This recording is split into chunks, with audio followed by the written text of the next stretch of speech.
Hey, what's up, Ward Wrestling Live? We're at it again.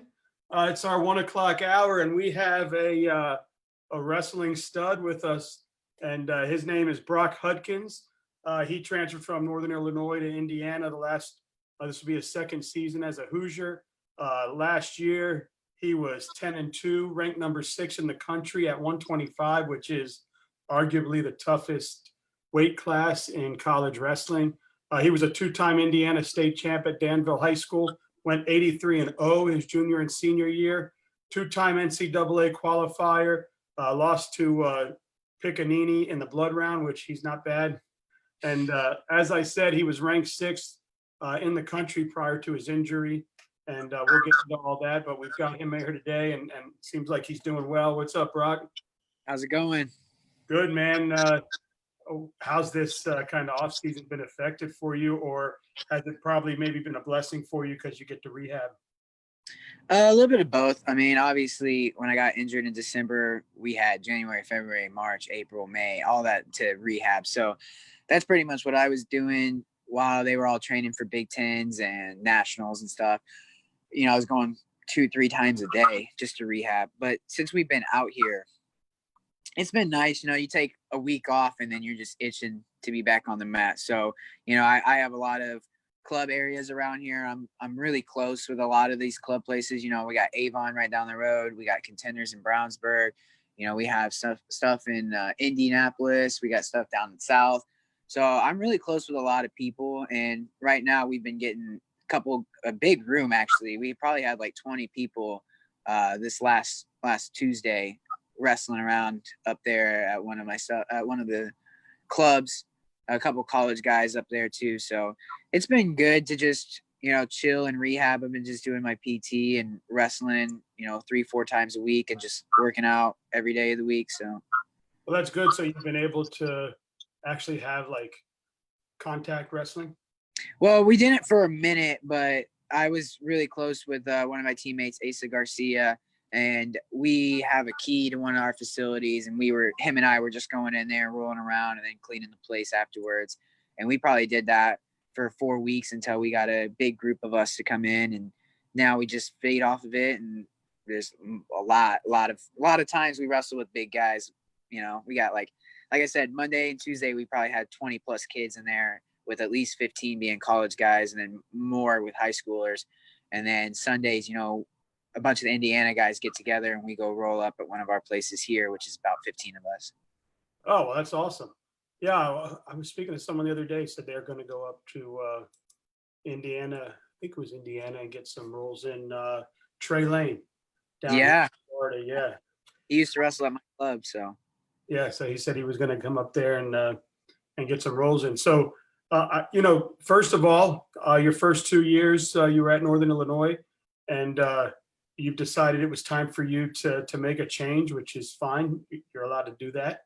And you had a lot of big time D1 schools looking at you, being that in that weight class. You were doing big things, qualified twice already. What made you decide to go back home and choose IU?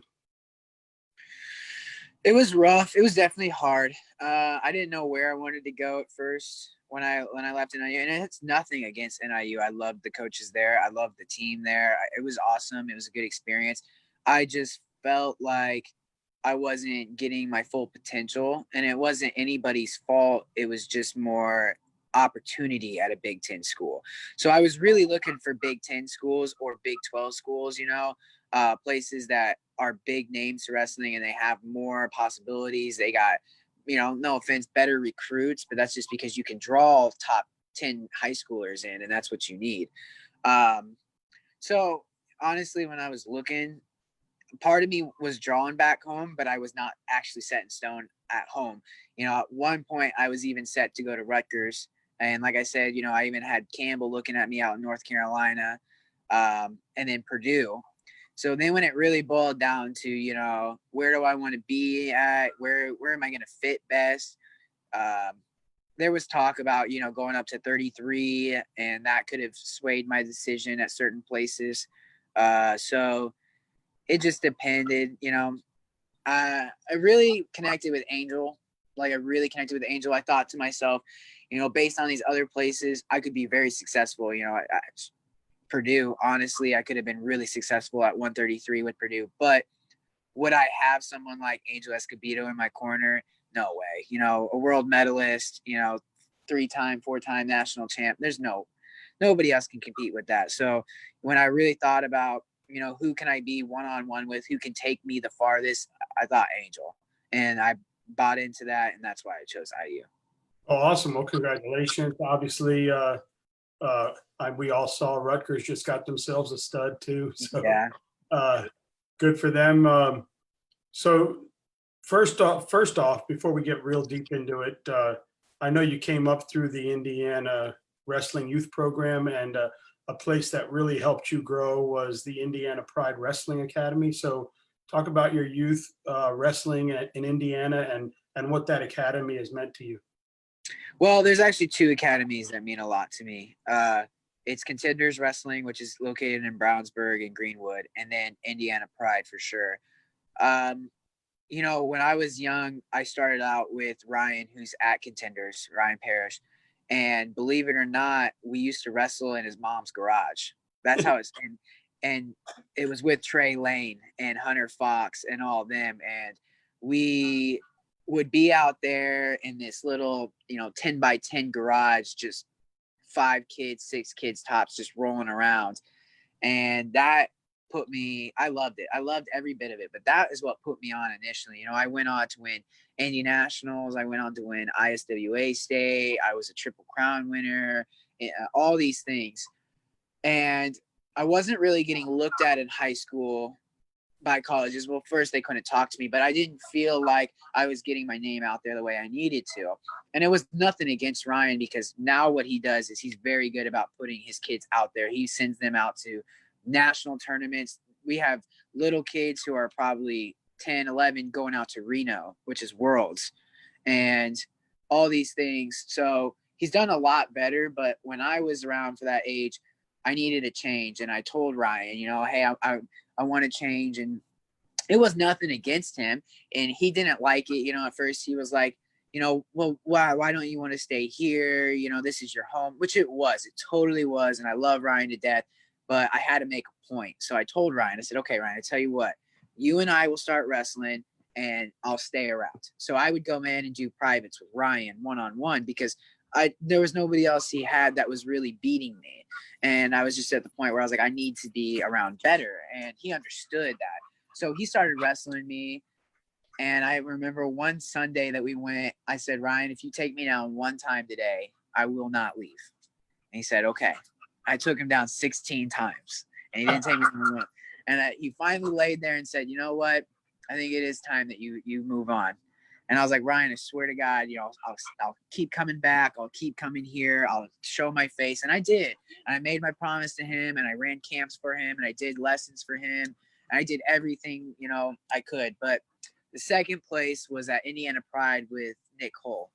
And he helped put me on the map at the college level, because he started telling me, he talks to a lot of college recruits. He's like, you need to be out at national tournaments. You need to be out at Fargo, Super 32, Flow Nationals. Like, these are where you're going to get looked at the absolute most. And little did I know, I started wrestling at these tournaments. One of them was a kid from Harvard that I lost to by riding time and Flow Nationals. So I was 1 round away from placing. At Super 32, I lost to Luke Pletcher 1 year, and then Dayton Fix. I lost to Pletcher 6-4, and then Dayton Fix, it was 9-8 or something like that, 7-8. So when I came off the mat, Chad Red's dad was there and was like, do you know who you just wrestled? And I was like, no. He's like, that kid was number 2 in the country, and you won a 1-point match with him. And that stuff started really helping me, but it still didn't get me looked at. I'll actually tell you where I got recruited and why I loved NIU so much. I went out to Fargo, and Fix was in our weight class again. I don't know if you know who Travis Piotrowski is, the Illinois kid. He's pretty good. He wrestles at Illinois. He was 133. He was a multiple time, qualifier at nationals and stuff. Him and I were the only 2 to score on Fix out of the entire tournament. But I drew Fix in like the third or second round, and he ended up teching me. Obviously I'm like, dang, felt bad. I've never been tech falled before. That was my first time ever. I was like, this feels awful. That's when Ryan Ludwig from NIU recruited me, because he watched me and he said, you fought the entire time. Me and Travis were the only two that make it into the second period with him. Everybody else got tech falled in the first period. He was like, you're the only one to fight with him. You were the only one that, stood your ground and kept wrestling it out. You scored on him multiple times. And it was like, it felt good to hear that. I mean, he still teched me, but it was also like, it wasn't like a blowout. Where I thought I looked bad, I guess I didn't look that bad. And thankful for that, because when I got recruited, being there with Ryan Ludwig and Dominic Moyer helped me so much, and, made me a 2-time qualifier. So that way, when I did transfer, it was easy to go Big Ten, So there's a lot of thankfulness in my past that got me to where I am today. But it all started with Ryan in that garage. And then because we couldn't afford to go there at one point, and he was like, he told my mom, don't pull him. I don't want you to pull him. I want him to wrestle. It's okay. You can be my manager. So my mom was managing Contenders Wrestling at one point, and now the Rios are doing it. And that's when I moved on to Indiana Pride. So. Oh, very cool. Well, so now you're at IU. You're kicking ass. You're going through tournaments. You're 10-2. You had some huge wins. Moody, Koliako, if I screwed up your name, sir, sorry about that. And Hildebrand over at Central Michigan, who's a stud. But he's got a girl in his family that may be better than him, right? Sarah, his sister. Yeah, she's pretty good. And I haven't met either one of them. I have talked to a lot of Central Michigan guys, but so you get through, 3 top 20 guys right there, 1 top 10 guy. You end up going, you're 3-0 at, what is it? It was Midlands, was it? Yeah, we were at Midlands. So you're 3-0 at Midlands, and you get to the semis and you pull Pat Glory. And man, you guys are going back and forth. I actually have the video. You probably don't want me to play it, but I've got it. I've got it pulled up. I could always share the screen, but you were 5-5 at the end of round 2. Towards the end of round 2, you really cut the riding time down to where you got it under a minute.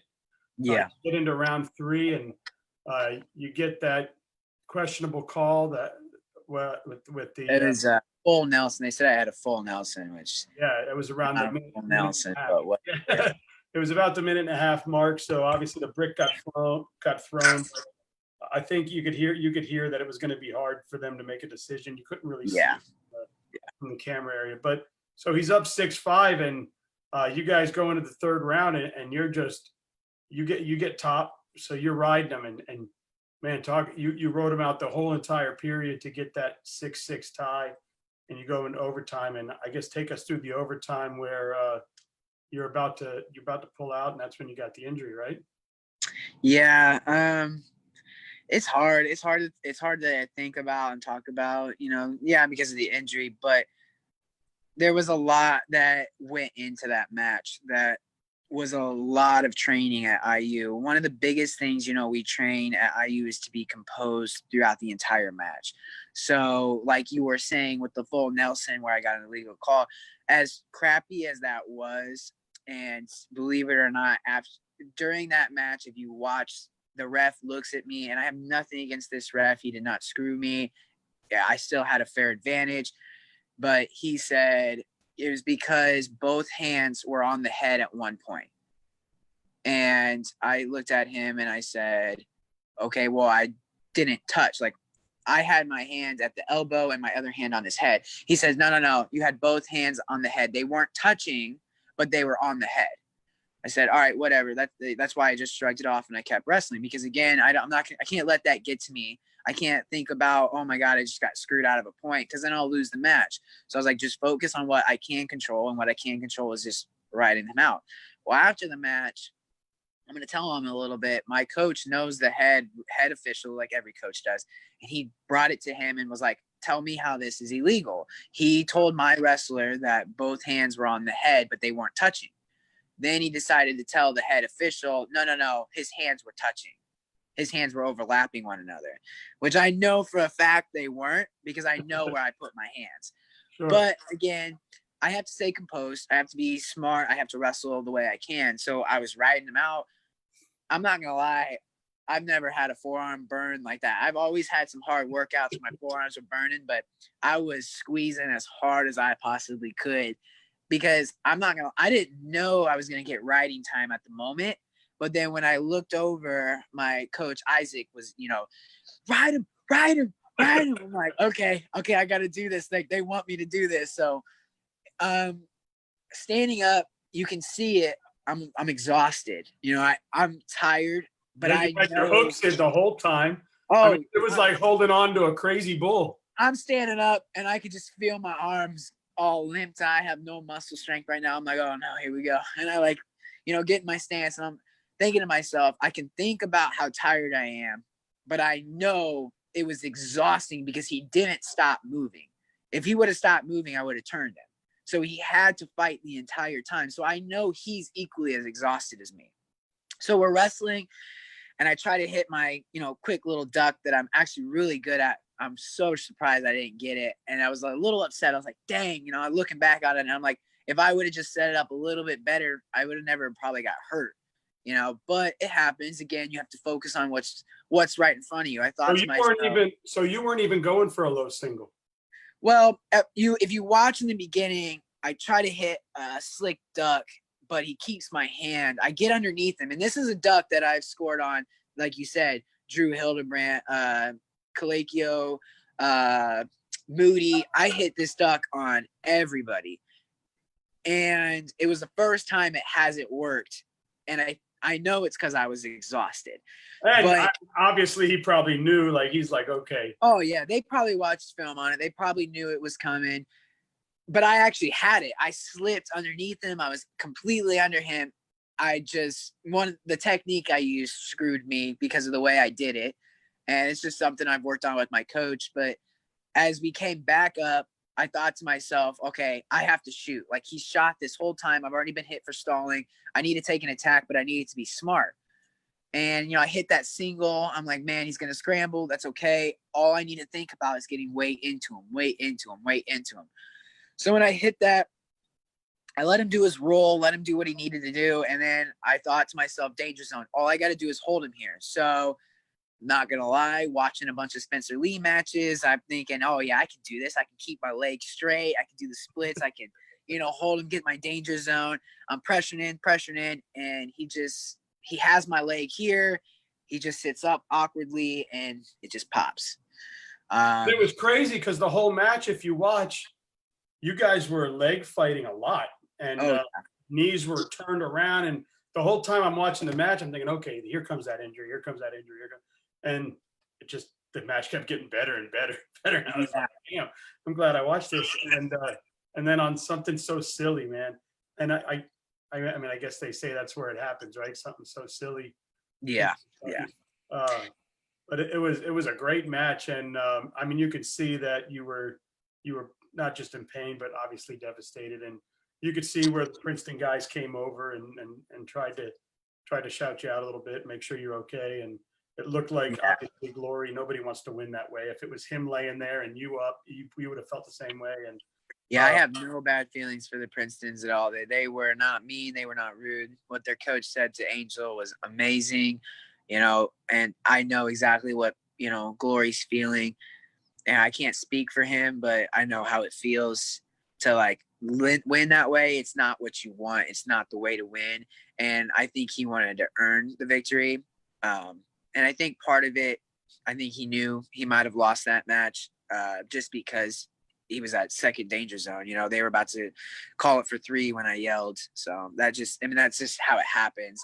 And I don't think it's much as like, man, I shouldn't have lost. I think he's thinking to himself, like, wow, I wasn't expecting that, and I think that's just kind of the feeling you get where it's like he knew he needed to step up a little bit more. It wasn't anything against me or him. It was more of like you motivate yourself sometimes, and in humbling situations you learn to do that. So yeah, well, and God willing, you guys will meet again, Yeah, for sure. I'm ready. I'm excited. And I know he is. So Yeah. And if you do meet again, that means you both are doing big things because you both will be, you guys are usually on different ends of the bracket. So that yeah, means you'll be high and up in there. Well, man, yeah, I like I said, I watched it. It was obviously fun to watch until that happened. But I mean, congratulations on your year up to there. Indiana's got to be super stoked to have a guy at your level, especially filling that 125 spot because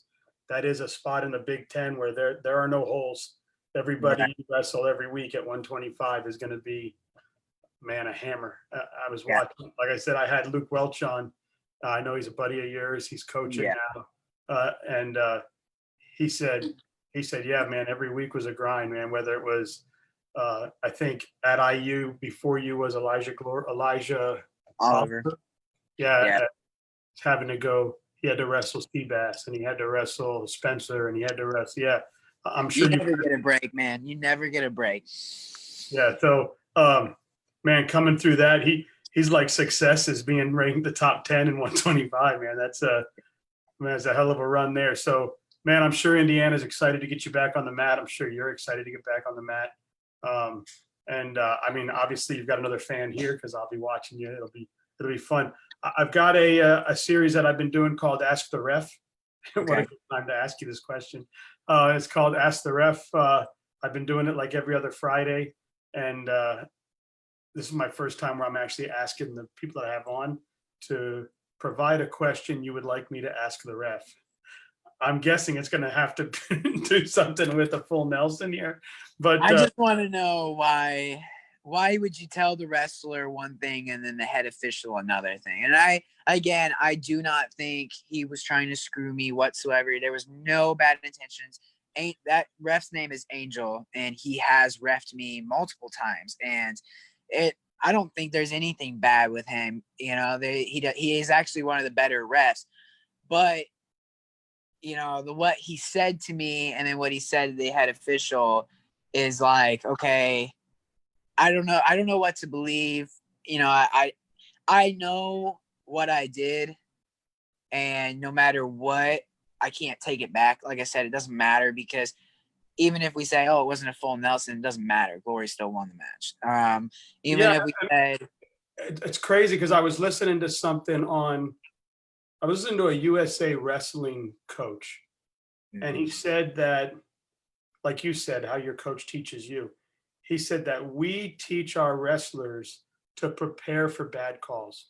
yes, And he said, because bad calls happen no matter who you are.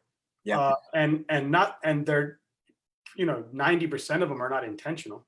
They're just mm-hmm. what they think in the heat of the moment and the speed of the match Yeah. and the wrestling going on.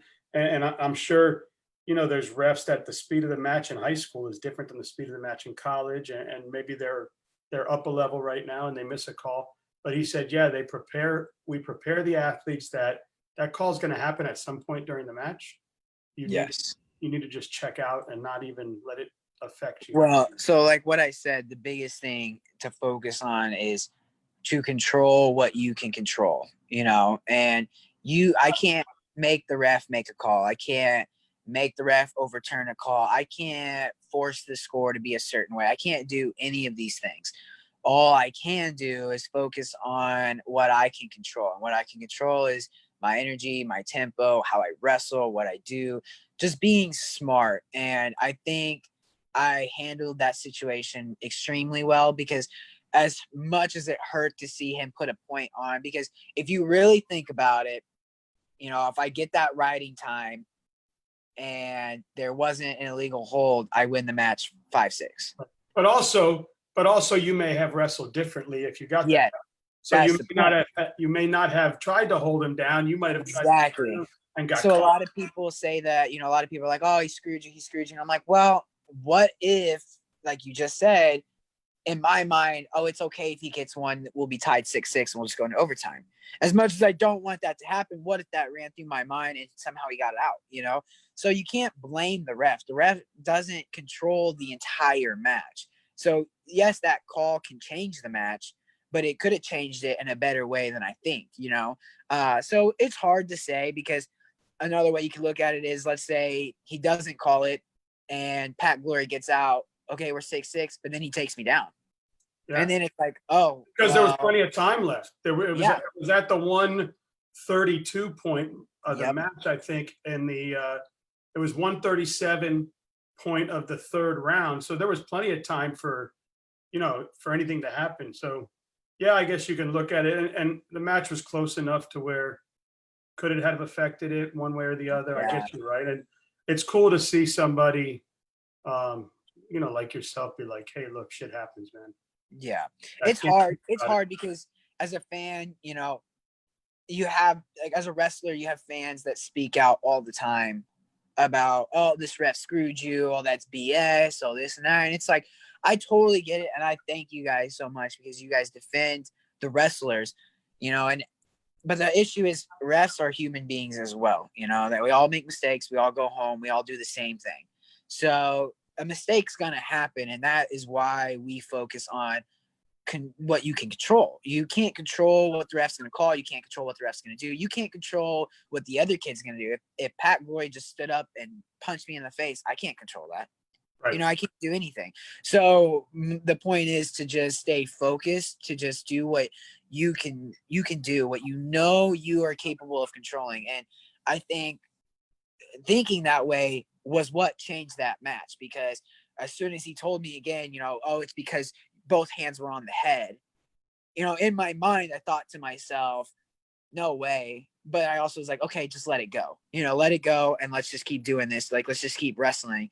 But I'm not going to lie to you. I don't remember. I don't think I knew I was going to get riding time. I think I was just riding him to do it. Like, I'm not going to lie to you. Hey, it worked out, right? I don't remember looking back and seeing the clock and thinking, oh, I can ride this out and get a point. I don't remember that at all. I'm just thinking to myself, well, I'm just going to ride him out. And it's cool to hear you say that, because that same guy that I was listening to, because I'm trying to kind of educate myself on wrestling, right? And right. kind of know what I learned briefly in those 2 years, 3 seasons, and then this has kind of taught me a lot, right? And he also said, like, I remember my daughter lost a match and came off the match like devastated, like just bawling or whatever, right?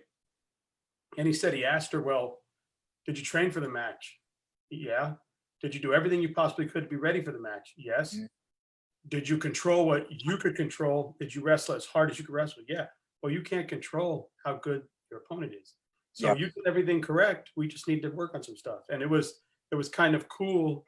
The mentality of I tell you what, when I have a kid, and I will, and I hope to God he wrestles, but I hate these parents and these coaches that think winning is everything, because to be truthfully honest, some of the best guys in the world didn't always win. Think about it. David Taylor lost to Kyle Dake. Jordan Burroughs only won his last 2 years at Nebraska. So you're looking at people, Jordan Oliver, Jason Nolf, Bo Nickel. All these guys have lost at some point. Are they not good now? No, they're good. There was just something different. And I'll tell you who the best guy is to look at that made the adjustments is Kyle Dake. You ever watch Kyle Dake wrestle? When he loses, the next time he wrestles somebody, it's a totally different Kyle Dake. Yeah, and I've been learning a lot. Like I spoke to Machiavello, and he said my first 2 years at college, I was awful, man. Yeah. And he says in high school, I would just physically, I was bigger than everybody, so I would just kind of do my thing. He said, but in college, I learned that I had to get wrestling smart. And when I adjusted that, that's when he finally got his title and did that. Or even people that I've spoke to listen to me like, look who I've talked to, right? I'm like, but like I had Dennis Hall on yesterday, who is one of the greatest wrestlers our nation has ever produced. Yeah. And he walked out after his first year of college at Wisconsin. Yep. And he went on to go to 3 Olympics, win a silver medal. I had Coach Betterman on from up in Colorado, who he's a Greco coach, and he went on to do huge things on the world level. But Yeah. college, he was just okay, you know? Yeah. And Yeah. you talk to these guys and they're like, yeah, I mean, look, some of us peak differently. Some of us don't get around the right coaches for our style. Some of us Yeah. just kind of take a little while to go and that happened and they're There's doing. a lot that plays into it. And like I was saying, it's hard to watch parents and coaches get mad at their wrestlers for losing because you really take the love of the sport out. And I'll tell you the number one reason I believe wrestling is different than a lot of other sports. And a lot of people are like, oh, this or that. I really don't care. You won't understand until you are in the sport, until you're the one competing. But when you lose, you literally cannot blame anybody else. And the kids that are trying to blame their coaches or blame their training or blame, oh, so and so made me run before this. You have nobody else to blame but yourself. Like, you were the one who did it. You were the one who caused it. You were the one that needs to do something about it. And I hate how coaches and parents get mad at their wrestlers for losing when it's like, you need to change their mindset. It's not, hey, you didn't do enough. It's, okay, what can we do to better our quality of training? Sometimes parents think train more, but in reality, some athletes are better when they train less. As crazy as that may sound, there are some athletes. I mean, there are moments when we get a break from wrestling, like we get a week vacation or whatever, and I come back and I'm hitting stuff that there's no way I could hit. And I'm thinking to myself, why can't I wrestle like this all the time? Well, sometimes it's because you're fresh. You feel good. You're fresh. You're ready to go. Sometimes it's the weight cut. Some people do not cut weight right. Some people will binge eat and then try to cut the last 3 days, and then they wonder why they perform bad. Well, there you go. Some people don't sleep good the night before. There's so many things that can go into why you lose. But if you look at it as in you're a failure, or you look at it as in, oh, you're just not good, you lose the love for the sport. The love for the sport is that you can be successful in a million ways. Like, there have been multiple times I'm cutting weight and I'm looking at a guy who I know is bigger than me, who is not cutting weight the day of. And I'm thinking to myself, how? How is he not cutting weight My and I son know he's says bigger than me? my son says the same thing. He's like, man, I see these guys go from like 140 to 120, and you're like, Yeah, me, I'm struggling to lose 8 pounds. And these yeah, guys are doing some.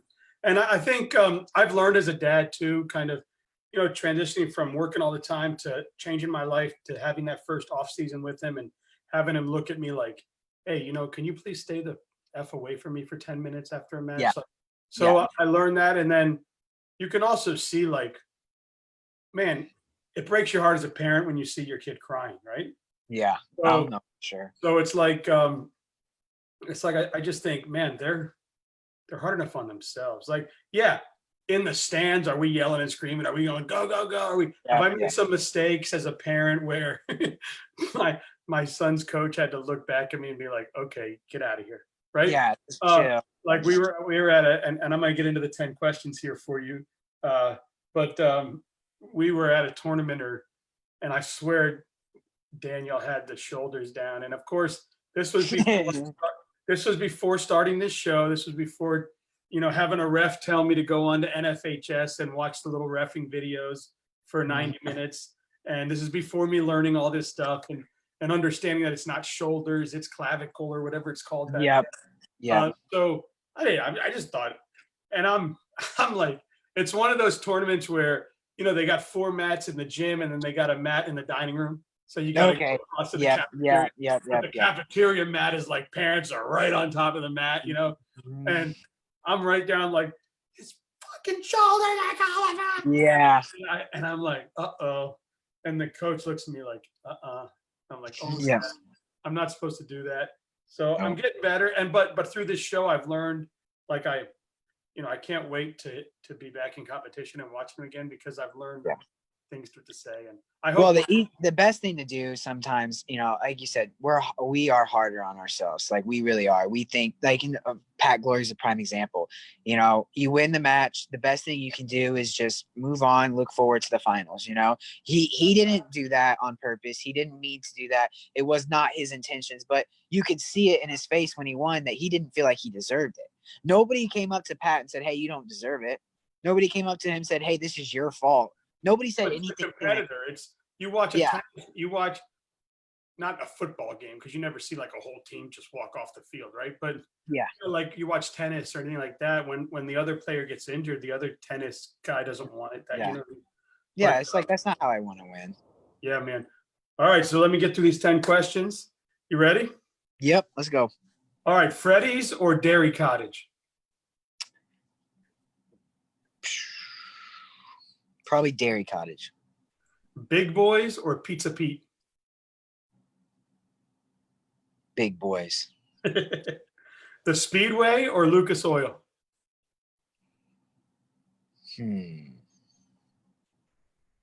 Lucas Oil.